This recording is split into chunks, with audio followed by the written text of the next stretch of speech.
హే traders, ఎలా ఉన్నారు అందరూ? I hope you are doing good. So ఈ రోజు మనం ఈ వీడియోలో ఫండెడ్ అకౌంట్ అంటే ఏంటి, అసలు ఈ ఫండెడ్ అకౌంట్స్ ఎలా వర్కౌట్ అవుతాయి, అండ్ అడ్వాంటేజెస్ ఏమున్నాయి, డిసడ్వాంటేజెస్ ఉన్నాయి, ఒక ఫండెడ్ అకౌంట్ తీసుకోవాలంటే వీటి యొక్క రూల్స్ అండ్ రెగ్యులేషన్స్ ఎలా ఉంటాయి, and how to clear A funded account, and ఎలా పర్చేస్ చేయాలి, ఇలా ప్రతి ఒక్కటి స్టెప్ బై స్టెప్ మాట్లాడుకుందాం. So let's begin now.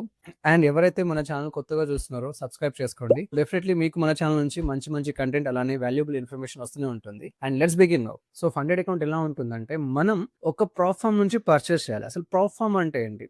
ఒక సంస్థ వీళ్ళేం చేస్తారంటే, మన దగ్గర నుంచి ఒక ఎక్స్ అమౌంట్ ఆఫ్ మనీ తీసుకొని వాళ్ళు మనకి ఒక అకౌంట్ ఇస్తారు. సో ఆ అకౌంట్ లో మనం ఏంటంటే ఫేజ్ 1 ఫేజ్ 2 క్లియర్ చేసుకున్న తర్వాత మనకి ఏంటంటే రియల్ అకౌంట్ మనకు వస్తుంది. సో మార్కెట్ లో అయితే చాలా ఫండెడ్ అకౌంట్స్ ఉన్నాయి, విత్ రిస్ట్రిక్షన్స్ అని చెప్పేసి, వితౌట్ రిస్ట్రిక్షన్స్ అని చెప్పేసి. సో ఇది ఎలా వర్కౌట్ అవుతుంది మాట్లాడుకుందాం. నేను సపోజ్ ఒక ఫండెడ్ అకౌంట్ బై చేయాలనుకుంటే, ఇక్కడ ఫండెడ్ అకౌంట్ ఏంటంటే అకౌంట్ సైజ్ $5,000 అకౌంట్ ఉంటుంది, దాంతో పాటు $10,000 అకౌంట్ ఉంటుంది, $25,000 అకౌంట్ ఉంటుంది, $50,000 అకౌంట్ ఉంటుంది, అలానే $1,00,000 అకౌంట్ కూడా ఉంటుంది. సో ఇలా మనకి ఏంటంటే అకౌంట్ సైజ్ ఉంటుంది. ఇందులో ఫస్ట్ మనం 5K అకౌంట్ గురించి మాట్లాడుకుంటే, ఇది వచ్చేసి 3,500 నుంచి 4,000 వరకు ఐఎన్ఆర్ పే చేస్తే మనకు ఒక ఫండెడ్ అకౌంట్ వస్తుంది. సో ఇది వచ్చేసి ఏ ప్రోఫామ్ అయినా ఉండొచ్చు, ఎలా అంటే ఫండెడ్ నెక్స్ట్ కానీ, ఫండింగ్ పిప్స్ అని చెప్పేసి, 5ERS అని చెప్పేసి. సో మనకి ఏంటంటే చాలా ఫండెడ్ అకౌంట్స్ ఉన్నాయి బయట. ఇవి ఎలా వర్కౌట్ అవుతాయి అంటే,